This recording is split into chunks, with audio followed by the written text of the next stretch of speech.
We are live. Thank you. Have the motion to call the meeting to order? Make a motion. Second. All in favor? Aye. Any opposed, please rise to the pledge. To the flag of the United States of America and to the republic for which it stands, one nation, under God, indivisible, with liberty and justice for all. Thank you very much. All right, so bear with me with the board docs. I've been practicing, but I'm not sure how that's going to translate. So, all right.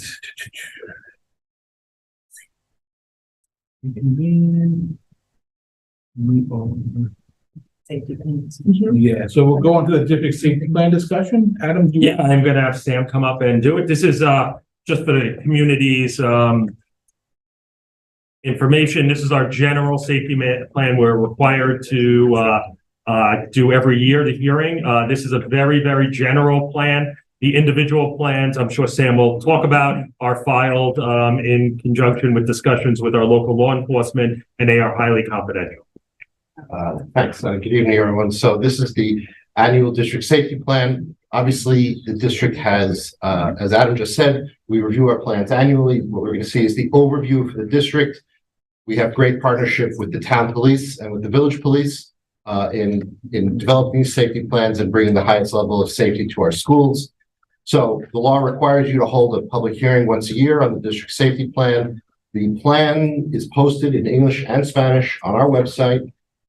Public can submit comments to the board within the next 30 days. And as Adam said, in addition to this district-wide safety plan, each school building has a building safety plan.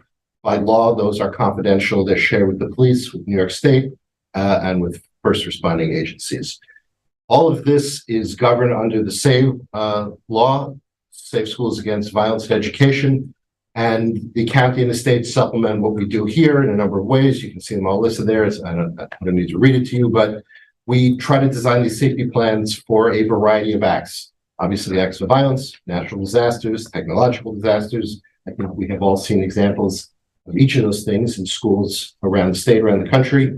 And so that's how the safety plan works. There's some additional changes to the safety plan this year. One is that we have to add a component about emergency instruction. So if you go online and read the safety plan, remote instruction, there's a whole section in there about how that works.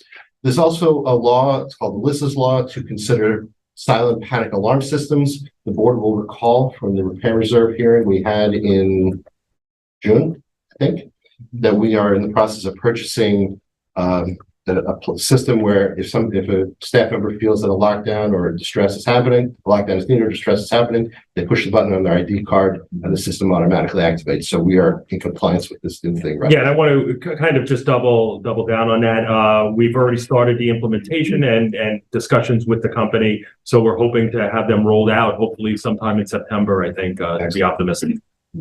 And they're not too easy to accidentally do. Nope. Right? Okay. Nope. And there's, I will tell you, there's certain patterns that have to be pushed for different emergencies in the building, and each of our employees will have those. Okay.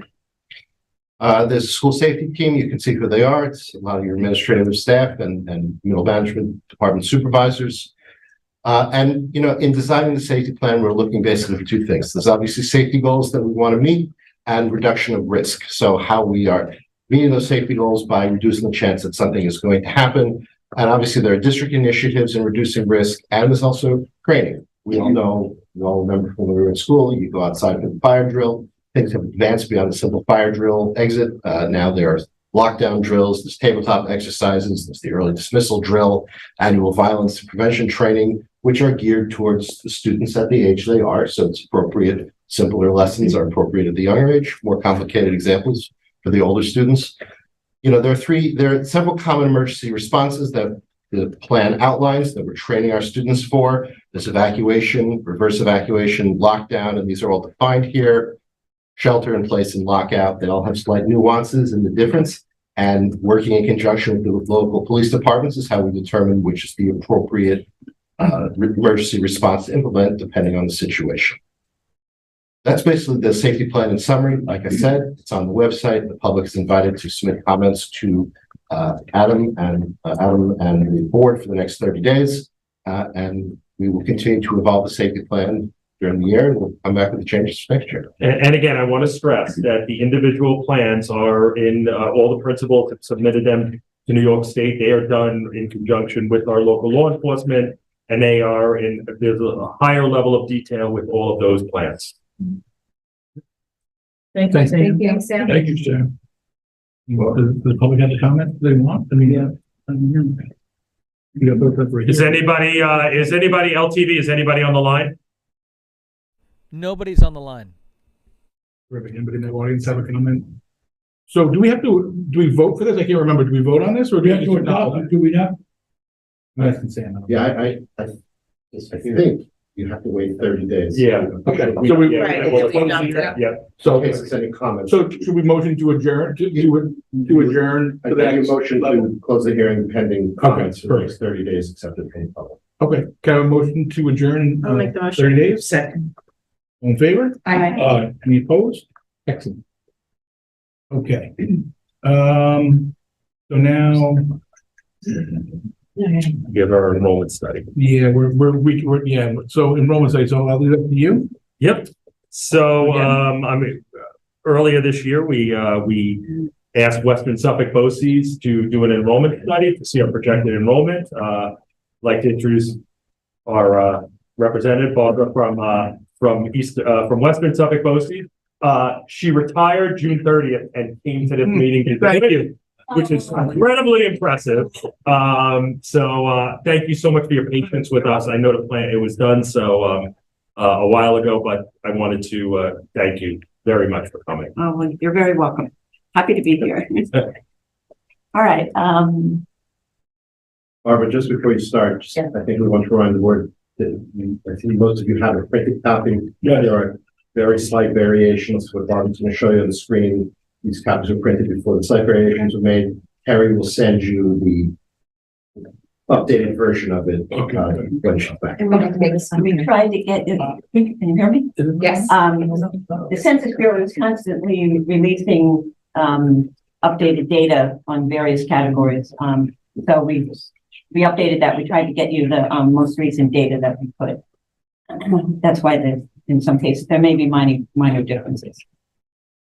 All right, I'll start by giving you a little background on the Office of School Planning and Research. Since 1985, we've completed more than 1,300 studies for districts, not just on Long Island, but also the Hudson Valley counties north of the city.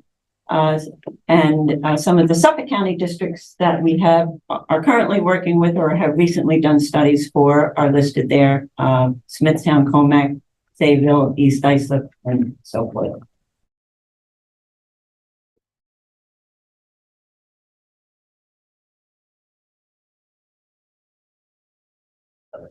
Oh, sorry. Go back.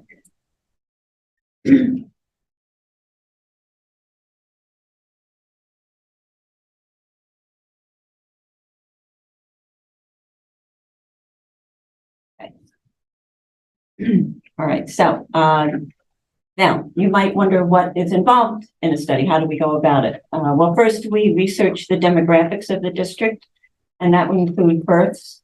We look at state births, county births, all the way down to the school district level. We also research housing trends within the district to look at levels of housing turnover as well as changes to the median prices within the district. We also contact the local municipalities and or developers to find out about any housing that may currently be under construction or maybe anything that is proposed and could be coming up in the pipeline. Then we look at population trends within the district, and that would include not just changes to the number of residents within the district, but also any changes to the age structure of the residents within the district, changes to the ethnic structure, as well as other household characteristics. And then the last one there, non-public, and if it applies charter school enrollment, we look at for any changes there that could impact district enrollment. And then we analyze district enrollment. We look at trends over the past 10 years, however, with an emphasis on the last 3 to 5 years. For East Hampton, that would include analyzing enrollment trends in those districts that feed into East Hampton, beginning in 7th grade through the high school. As part of analyzing the enrollment, we look at migration trends from grade to grade. In other words, does the district tend to gain, maintain, or lose students as a cohort moves from a particular grade in 1 year to the next grade in the following year? From that, we develop migration ratios that are used to project grade level enrollment. And the last one there, birth persistence analysis. This is where we analyze and compare kindergarten enrollment in a given year compared to the number of births 5 years prior. And from that, we develop kindergarten birth ratios that are used to project kindergarten. These are some of the research sources that we utilize. A big one is the Census Bureau. We got to gather a lot of Census Bureau data. Also, New York State Department of Education, Departments of Health, the New York State Office of Real Property Service, the National Center for Health Statistics, local planning boards, as well as school district records. I'm often asked about the accuracy of our projections. So overall enrollment projections produced by Western Suffolk BOCES fall within a 4% margin of error. However, you should know that there are basically 3 categories of projections. The first would be projections based on students already enrolled in the system, and those would be the most reliable. The next category would be projections based on documented births, which are slightly less reliable. And then the third would be projections based on estimates of future births, which of course would be the least reliable. And of course, the most reliable projections are those calculated for the periods closest in time, particularly for the first 5-year period. So just as a note, the study that we did includes 10-year projections, but for this presentation, I focused on the first 5 years, simply because, as I just stated, those are the most reliable. First, we'll look at the demographics within the district for the 20-year period 2000 through 2020. And as you can see, between 2000 and 2010, population increased by almost 8%, or approximately 600 people. There was a significantly larger increase between 2010 and 2020. Of course, that number, as I'm sure you know, it reflects the COVID impact when New York City residents were moving out of the city and moving to the east end of Long Island to their vacation homes. Can I just ask a question? Does this account for just the East Hampton district students or some of our feeder district students also? Like Spring students? This is just residents. This is just East Hampton district residents, not our Springs, Amagansett, Montauk. No, this feeder is district. just residents who live within the east. Within the, okay, Yeah. perfect. Thank you. You're welcome. The East Hampton School District, School district. not East Hampton Town. No. Anyone who school lives in like the district, John right. Marshall School District. Right. This shows you changes to the age structure of the resident population. And as you can see, if you look at the top line, the preschool or under 5 age category, that segment has been decreasing, as has the school age population. In 2000, 18.3% of residents were of school age. That would be 5 to 19. In 2020, that had dropped to 16.7% of residents. However, if you look at the bottom line, and this is what we see in almost every district we work with, the 65 and older, the senior segment has shown significant increases, growing from 17.6% in 2000 to slightly more than 22% in 2020. And this is reflected in the median age of residents in the district, which has grown from 44.8 years in 2010 to 45.9 years in 2020. It's actually interesting. I just wanted to point out too, the 20 to 39 age group, which is one that we're concerned about also, with kids that are moving away. It's been, remained pretty steady. That's been fairly stable. Just kind of surprising. Well, I mean, I would say it's an increase. yeah, on the, It's so this is coming back. out of 2020, almost 4 years in.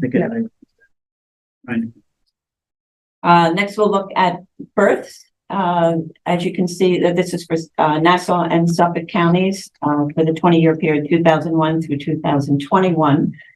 And as you can see, there's been declines in both counties. Suffolk slightly more than 20%, and in Nassau almost 13%.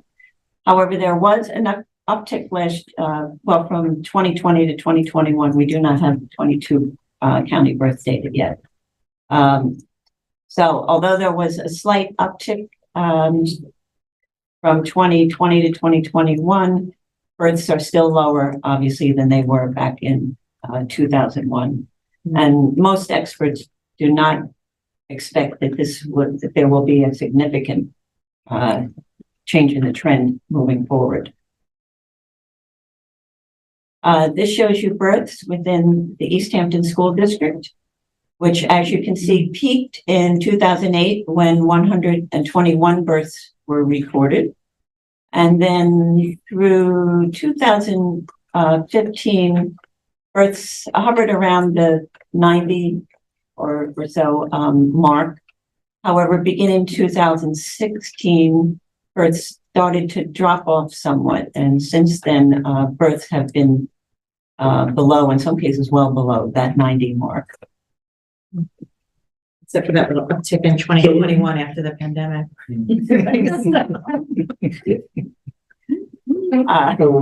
Next, we'll look at housing sales for the period 2010 through 2021.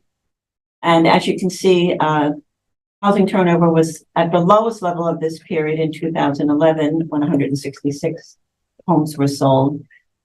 Subsequently, the trend has fluctuated. However, in 2020 and 2021, there were significant gains there. 2020 rose to 422 units, and then 449 units in 2020. You're not able to, I mean, the dramatic rise since 2019, you don't have any way to look at that rise and estimate the number of children.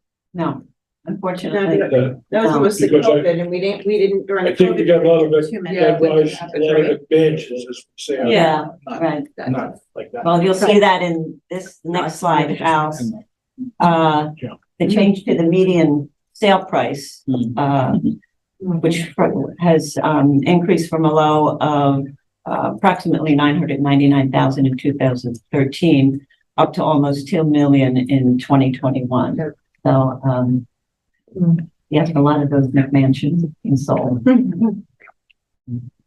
not even McMansions. No, that 1.9. No, yeah, that's Three bedroom. a little house. Three bedroom range. We digress. To go along with that, of course, there's been an emphasis on producing some affordable housing on the East End, and generally in the East End communities and in the town of East Hampton. This shows that there are 3 projects here that we looked at. 3 Mile Harbor, which is under construction, and that consists of 49 affordable rental units. The anticipated student yield from that would be 27 school-age children. And many of them are already probably here in our district. That could very possibly be, yes. So it's not necessarily 27 new That's not. children. Yeah. The next one, 395 Antigo Road. I'm not saying. Panago. Okay. 16 affordable units. That's in the proposal stage at the moment. And then in Wainscott on Route 114, 50 rental units. Again, that's proposed. And that, as we understand it, is located within the Wainscott School District. But of course, that district does feed into East Hampton. They try to reach one. This is just some more household data. This shows households In Suffolk County and in the East Hampton School District, households with children under 18 years of age. And as you can see, in both the county and in the district, that percentage has been decreasing since 2000. In 2020, a little more than 32% of Suffolk County households had children of this age, compared to 28% within the East Hampton School District. Yeah. And then this shows the occupancy status within the district, which is very different, of course, than most districts that we work with, in that generally more than half of the housing units within the district are vacant, and vacant includes seasonal residences. And So, 55, can I just look at one number? 55% in East Hampton, 2020. Occupied, you mean all year round, or? yes, occupied means all year round, whereas vacant doesn't mean that they're, So we have 45% summer people. Seasonal. no, 53%. So, well, in 2000, oh, yes, if you look at 2020. I'm just looking at 20. But if you look at Yeah. 2010, and you know why 2020 was Yes. what it was. Yes, in 2020 is Numbers are skewed. because Right. of, Yep. COVID. I would Right, that imagine number that will come number down. has gone up again to 50. above 50% would be my guess. Yeah. All right, next we'll look at enrollment. This shows, you can see it at the top, this shows you enrollment in Suffolk County for the period of 2012 through 2022.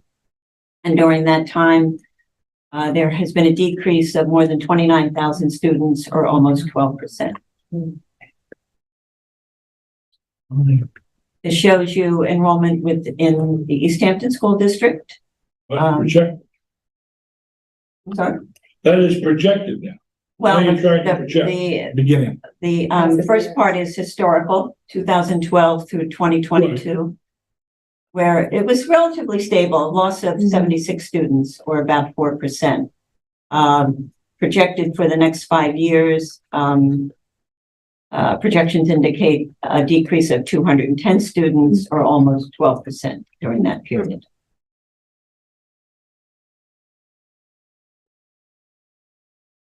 Now, that can be attributed to kindergarten enrollment within the district, which historically, during the last 10 years, 2012 to 2021 was, 22, enrollment in the kindergarten ranged within 67 to 113 students. However, that's projected to drop off somewhat, with projections indicating 63 to 77 students in each of the next 5 years. So, you're saying here, looking at the last number in the 10 box, that in 2022, we will have 63 students, but in 2027, we'll have 78 students in kindergarten? Well, No, that's the range for the the 5 range, years. somewhere there Okay. between those. And John, look up I'm there. looking at a number because here, Our it number. says 78, and you That's announced old. that That's 77. old. Yeah. That's old. They updated. They updated. Yeah, go But then back. it's 77. Yes, you're right. Yeah, you got good. So we are looking for an increase, a slight increase in our next 5 years in No, our down. kindergarten. No, decrease. No, Decrease. during the historical period, kindergarten enrollment was above 80 students in a number of years. During the next 5 years, it'll be enrollment will be below 80 students every year. If you look here, It's a range. like in these years, this was 80 students. Like in these years, enrollment was above 80 students, whereas beginning where we're looking at the projections, it's below that. Below that. Yeah. That's cool. It's a negative. Right. So that will impact overall enrollment as the smaller kindergarten classes move up through the system. And this shows you that to some degree. This shows you in 5-year increments. The first two columns show historical change, And then the column on the far right shows you the projected change. So during the historical period, 2012 through 2017, a loss was recorded in the elementary grades. However, small gains were recorded in the middle and high school grades. In the second half of the historical period, enrollment in the elementary grades remained relatively stable. A loss was recorded in the middle grades and then again in the high school grades. However, during the next 5 years, as you can see, the high school grades are projected to lose 175 students. Middle grades. Barbara, as clarification for the Board of Education, Okay. that in those grade levels, so 9 that is taken into account the school age populations of Montauk and Springs. Yeah. So that's where you see, and that's absolutely right, from the 17 to 22. Oh, so That number was is the- inclusive of everyone? Yes, Okay. so that increase is 68 is dead on with the amount of kids at the high school now. And then you could see that negative 175, that includes the, I guess aggregate data between the sending districts and us. Right. Do we know what proportion that is as of us versus our feeder districts? Right, but we can expect the next 5 years to have a 12% decrease in our students. 11.8. Right. That's what just Yes. projected. But did you answer, JP? Do you know which? Oh, what Yeah, percentage like of what your? percent, like in that loss of 175, say in the 9 to 12, do we know what percentage of that is East Hampton district students versus our feeder district? I do not offhand know that. Okay. I'd have to go back and. Yeah, I'm just curious. Because that's good info. Yeah. Maybe not.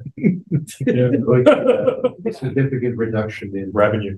Yeah, that's what I thought. It's significant numbers that That's the big we number. need to pay attention to. And here I touch on that. These are factors that are impacting enrollment. So we did do an analysis of the enrollment trends in Amagansett, Montauk, and Springs, because those are 3 major districts that supply students to East Hampton. So we analyzed enrollment in those districts in order to project the numbers of students that would be entering East Hampton in grades 7 to 12. So the projections for grades 7 to 12 are accounted for by the average migration patterns of East Hampton resident students, as well as students entering the district from those other districts. So also going back to the kindergarten projections, just looking at average kindergarten cohorts during the first 5 years of the historical period, the average was 84 students. From 2017 to 22, there was an average of 80 kindergarten students, and you can see that drops down for the next projected 2022 to 2027. We're projecting an average of 71 students each year. So right now, Adam, this year, we will have 80 students in kindergarten? I don't know the specific number. Where do you think we are right now, Tim? Like with the enrollment, we're about the same. Yeah. Yeah. Right around 70, as of today. I mean, as of the last look, I'm very close to that. That are registered. You're at 70, not 80? Give or take 70, the last I looked. How many would you typically get between now and school opening? Okay. Trickle down, in fact, a couple, I mean, I did notice a couple people in today, but they could be grade No. level. You don't get a significant, No, I mean, it depends. If you're watching that with, I've been kind of on high alert with the migrant situation in New York City. It could change. But we have not seen that, materialize in East Hampton. Now, I've seen it, that you could, a week out from school, have an increased large number of students register, but there's nothing that I see that's indicating that that's gonna happen. So, I mean, the last 5 years, it says 80 students there, but probably in 2017, we had 90, and now, of course, we have 70. When you look at that, it's averages out to 80. Right now, we are not going to have 80 students in our kindergarten. We're going to have 70. And the reason that 80 is there is because in 2017 and 18 and 19, But we that's had more than But that's through 22, so we're now in 23 and we'll see where, Yeah. you know, it's pretty spot on. Oh, Yeah. It's pretty spot on. Thank you. And what is our pre-K enrollment so far like? We are at 52. Yeah, Pre-K 52. Pre-K numbers changed as the since we run our own pre-K program, which we only started, I think, 2017, the numbers of kindergarten do not jump up dramatically because most of the kids are already with us. Right. The pre-K numbers can change because they have not been part of the system. You have some outside services, well, it's Right, perhaps so they a might little bit more for that, come the in. country school, those kids come a little later. More often than not, they're the Right. last So I registration. think we're at around 55 right now in the 4 sections. So, you know, that could, And it's about where we were last year. yeah. Okay. With pre-K. Barbara, you have a summary, right? Yeah. So to summarize, there's been a loss of 76 students or 4.1% during the 10-year historical period. An additional loss of 210 students or almost 12% is projected during the next 5 years. And lower birth levels have resulted in smaller kindergarten cohorts. This will impact overall district enrollment as these smaller cohorts move up through the system. All right. Thank you. Thank you very much. Thank Thanks you. Thank you. for coming out and retiring. Thank you. We appreciate it. Really appreciate it. Now that you got this off. The good thing, I didn't have to cross a bridge to get here. That's good. That's a good way to look at it. That's good. All right, thank you. Thank you very much. Thank you. Yeah, very helpful. You know, if we could maybe have this attached to the board docs, Yep, the updated one, Carrie could. we'll get it. Yeah, Yep. probably. Just so people can look at it. I didn't take a hard copy, but. Barbara's replaced me here as well. Oh, okay. How are you? Nice to meet you. How are you? thank you. So, Sure, we'll see her in the future. yeah, definitely. And if you guys want to go, you Yeah, know. please, we'll- go. Thank you. Enjoy. You can start Thank retiring you. early. Thank you. All right. Right. Thanks. So, public comment. Jason, do we have anybody for public comment? No, we don't have anyone for public comment, but it should be noted that earlier I had a different number up on the screen, but it doesn't look like anyone commented for that one either. But right now, Okay, everything is still up and running and we're fine.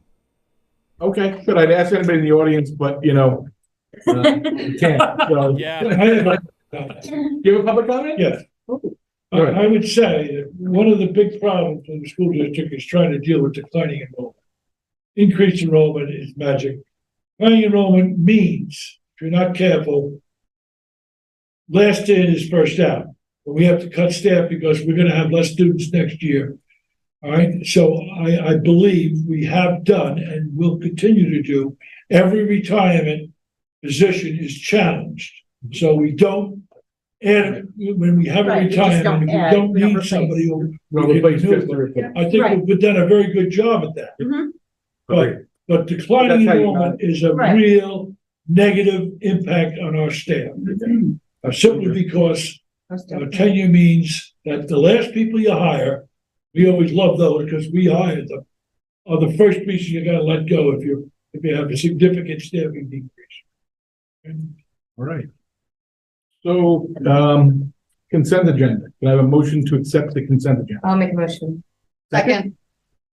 Any, all in favor? Aye. Any opposed? No, I can't get this to go. Here we go. All right. The superintendent report, so bear with me. I'm getting there. And the print's really small.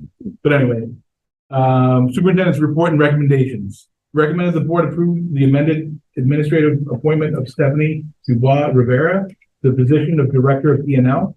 Resolved that in compliance with the provision of section 3012 of the education law 30.3 of the rules of the board of regents, and upon the recommendation of the school, the board does hereby appoint Stephanie Dubois Rivera to the administrative position of Director of E&L within the 10-year area of Director of E&L, holds a valid New York State certification as school district leader for a probationary term of 4 years to commence August 1st, 2023, and expire on July 31st, 2027, and to be paid at the annual, the initial amended salary of $135,000. Can I have a motion? I'll make a motion. Second. Second? Any discussion? Just an amendment. All in favor? Aye. I grabbed that. I'm learning. You're getting there. So, and two, Resolved, Theodore Page is upon the recommendation of superintendent of schools appointed to a 0.8 part-time, non-tenure bearing position within the trade subject tenure area, subject to pending his obtaining certification as a vehicle mechanic repair, including heavy equipment teacher. It commenced August 30th, 2023, to expire June 30th, 2024, at the annual salary of $70,076. Do I have a motion? I'll make a motion. Second. Second. Discussion. I'm very happy about this. This is a long time.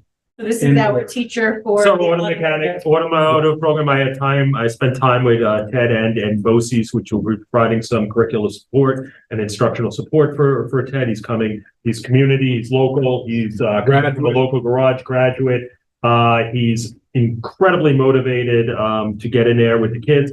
I believe right now, and I guess don't quote me on it, I had originally thought we were at 6 to 8. According to Ted, right now, there are around 11 students involved in it. It's going to run periods 1 through 4 at the beautiful new bus depot, and he has his own bay and stuff like that. So great. Publicly, thank you, JP, for running into Ted in the community, and Tim for really making this happen, because there's a lot to a transitional age certificate. I'm not going to get into it. I know the public who are watching are really want to hear that, but he's really a win-win for the East Hampton community. Well, it is, and thanks to Eric Bach, who helped to set up our shop at the school facility. Ted worked for him. He's gonna be able to continue, from what I understand, so which is nice. It's another community, sort of just a round robin, and it's a local graduate. And I think kids are gonna love it. I really do. I wish I had something like that when I was a kid. Yep. Any further discussion? Anybody with comments? All in favor? Aye. Any opposed? Number 3, resolved that Edward McGinty is upon the recommendation of superintendent of schools appointed to a secondary special education teaching position as a leave replacement effective September 7th, 2023 through or on or about September 29th, 2023 for a per diem rate of $294.44. Can I have a motion? I make a motion. Second. Discussion? Another leave, maternity leave. Thanks, Ed. He thought he was getting out. He keeps coming back. Very, very happy to have him. Excellent presence to be in the school. Yeah, it's great. Glad to have him Are these back. dates? Oh, yes, 7th to 29th. Okay. That's at 7 to 9. All in favor? Aye. Any opposed? Number 4, resolved that Elise Thorson be hereby is granted a leave of absence for her current position as teaching assistant for a period commencing August 29th, 2023 and to expire June 30th, 2024.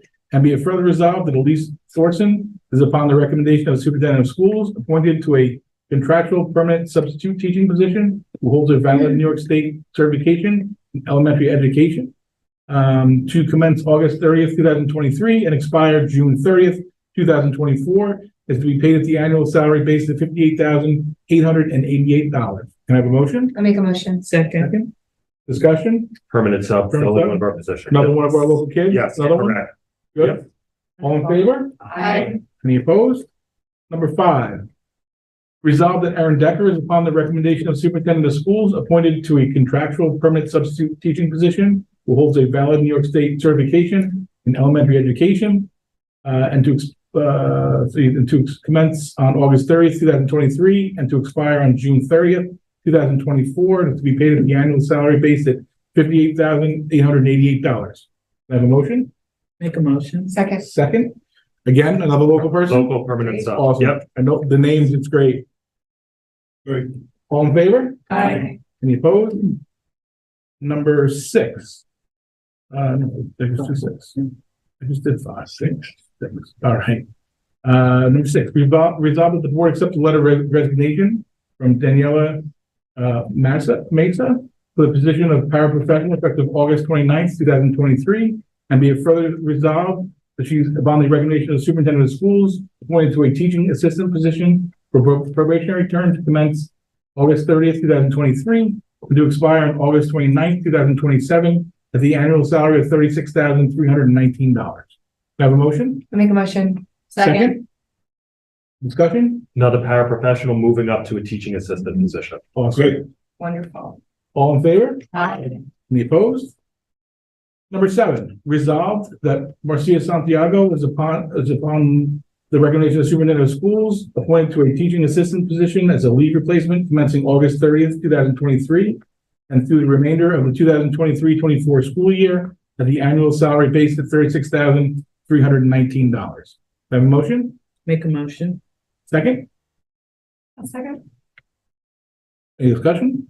Filling the role of one of our TAs who became a permanent sub, moving somebody up to fill that leave. So again, Good. Wonderful. All in favor? Aye. Any opposed? Number 8. Whereas on January 5th, 2022, Linda Helberg was appointed by the Board of Education to a provisional appointment as office application specialist.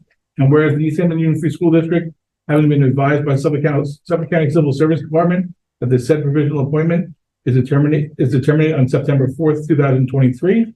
Now therefore be resolved that the Board of Education of the East Hampton Union Free School District, under the power vested onto it under the terms of the Suffolk County Department of Civil Service, hereby appoints Linda Helberg, the new provisional term of office application specialist effective August 16th, 2023, with such provisional appointment to last the length of time as it be determined by the Suffolk County Department of Civil Service under the conditional terms of the provisional appointments.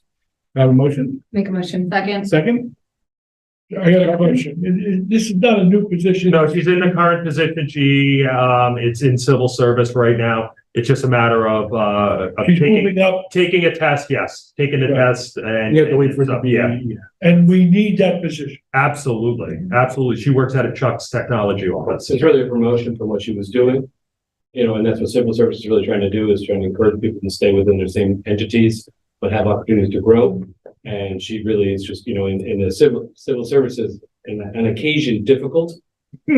So she's just in a holding pattern, but she's been with us as a senior clerk typist for a while, and then she's moving up position. She's doing that. She's just in the civil service testing zone, which we thought was cleared up, but not quite there yet. So it's All you need is expansion time. of probation. But she's a great employee. Great. All in favor? Aye. Any opposed? Number 9, resolved that the Board of Education of the East Hampton Union Free School District pursuant to Rule 14 of the Suffolk County Civil Service Commission, and upon the recommendation of Superintendent of Schools, does hereby appoint Victor Gianni to the position of paraprofessional for a probationary period of 26 weeks, commencing August 31st, 2023, that to be paid at the annual salary based on $29,160. Have a motion? Make a motion. Second? Second. Any discussion? The next few are paraprofessional vacancies that need to be filled. Okay. Great. All in favor? Aye. Any opposed? Number 10, resolved that the Board of Education of the East Hampton Union Free School District pursuant to Rule 14 of the Suffolk County Civil Service Commission, and upon the recommendation of the Superintendent of Schools, does hereby appoint Jessica Cabrera Prieto to the position of paraprofessional for the probationary period of 26 weeks, commencing August 31st, 2023, as to be paid at the annual salary based on $29,160. Have a motion? Make a motion. Second? Second. Any discussion? All in favor? Aye. Any opposed? Number 11, resolved that the board accept a letter of resignation from Maxine Castrati, the probation for a position of lunch monitor effective August 9th, 2023, and be it further resolved that the Board of Education, the East Hampton Union Free School District pursuant to Rule 14 of the Suffolk County Civil Service Commission, and upon the recommendation of Superintendent of Schools, does hereby appoint Maxine Castrati to the position of paraprofessional for a probationary period of 26 weeks, commencing on August 31st, 2023, as to be paid at the annual salary base of $29,160. Do you have a motion? Make a motion. Second. Lunch monitor to paraprofessional. Wonderful. Excellent. All in favor? Aye. Any opposed? Number 13, resolved that the board president, James P. Foster, is authorized to execute a second amendment to the employment agreement of the East Hampton Union Free School District and Adam S. Fine, Superintendent of Schools, dated August 15th, 2023, extending said agreement through June 30th, 2028, in accordance with the terms and conditions set forth in said agreement, and authorizes the President of the Board of Education to sign the contract. Do I have a motion? Make a motion. Second? Second. Any discussion?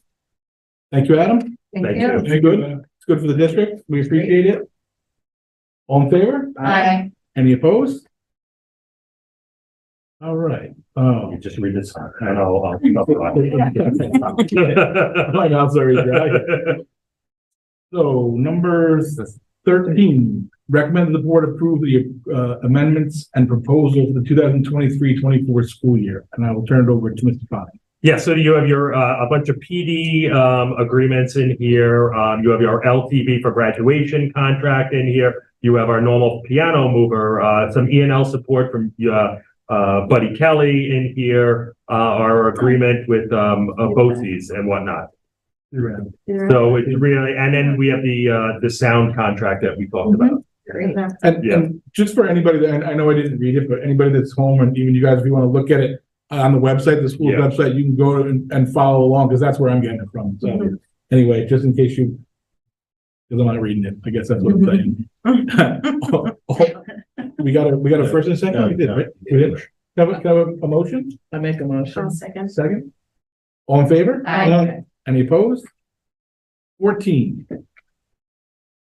Resolve the board approve the shared sports agreement between the East Hampton Union Free School District and each of the following school districts for the 23-24 school year in accordance with the terms and conditions set forth in said sports agreement, and authorize the superintendent of schools to sign the agreement. So you got Bridgehampton, Montauk, Sag Harbor, Springs, and Ross. Yep. Do I have a motion? I make second. Second? Discussion? These are the standard agreements, so we haven't Right. deviated or anything that's always been discussed in the athletic committee with Kathy. Right, perfect. All in favor? Aye. Any opposed? Number 15. Resolve that the board approve the attached budget transfer for the 2023-24 school year. Do I have a motion? I make a motion. Second. Adam, I'm sorry, Sam, you want to add anything to it? As employees have shifted around the district, we are adjusting Coding. a bunch of codes to have the money follow them. Terrific. Anybody from the board have a comment or this? Thank you. All in favor? Aye. Any opposed? Number 16. Resolve that the Board of Education of the East Hampton Union Free School District hereby authorizes a budgetary increase in the amount in the following lines for the 2023-24 budget in the amount not to exceed line A of $27,047.60 to offset the revenue for employees' benefit accrued liability reserve pursuant to the General Municipal Law 60-. Can I have a motion? Make a motion. Second? Want to add to that, Sam, anything? You We have want to tap the reserve for the. Yeah, I mean, employee is retiring and we use the reserve And that's setup to what it's for. calculate for unused time in accordance with the employee contract. Perfect. All in favor? Aye. Any opposed?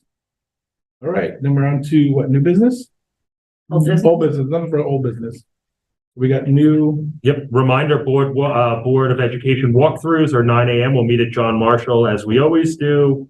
The other piece that I had added on for new business is high school field usage. So one of the things I've witnessed and in conjunction with our new security team out on the field is we have a lot of signage out there indicating what can and can't be done on the field, and our security, the board should be aware, has had to address a lot of it. So this is kind of me appealing to the community. There are a lot of guidelines with the field usage, and some things include people riding bikes, motorized bikes on the track, things like that they've had to address. Which is gonna wreck our track. Right, that's gonna wreck our track, which is already in not great shape. Again, there's signs there regarding the playing of music. We're asking you not to do that. And most of the time the music being played is not good music. And I don't mean the type of music, just some of the language being used. So it's very clear. There's tons of signage. So we're just appealing to the community. It's a great facility. We know the community wants to use it. And if everybody could just kind of work with us. And we know during the summer, it's open during the day. Obviously, during the school year, nobody's permitted to use the track and whatnot. So I just wanted to make that out there. So our We don't have to close it to Yeah. the public. So our new security is on top of it. Yeah, I mean, I get, Which is good to know. yeah, Documenting incidents. Yeah. Yeah, I get basically detailed, Sam, at my request, asked for details, like I get, what happened August 5th at 8:20 a.m., 9 a.m., 9:17 a.m. Like, so I get, guy, kid did this, kid went out, this guy was, playing this music, so I kind of get these reports. We That's kind of, great. again, It is. do that. They're very responsive. We had an issue over the weekend. I think it was this weekend. Sandy emailed me about the possibility there was an ambulance call or the police responding to something at the high school. I reached out immediately to Jay Diamond, literally within a minute.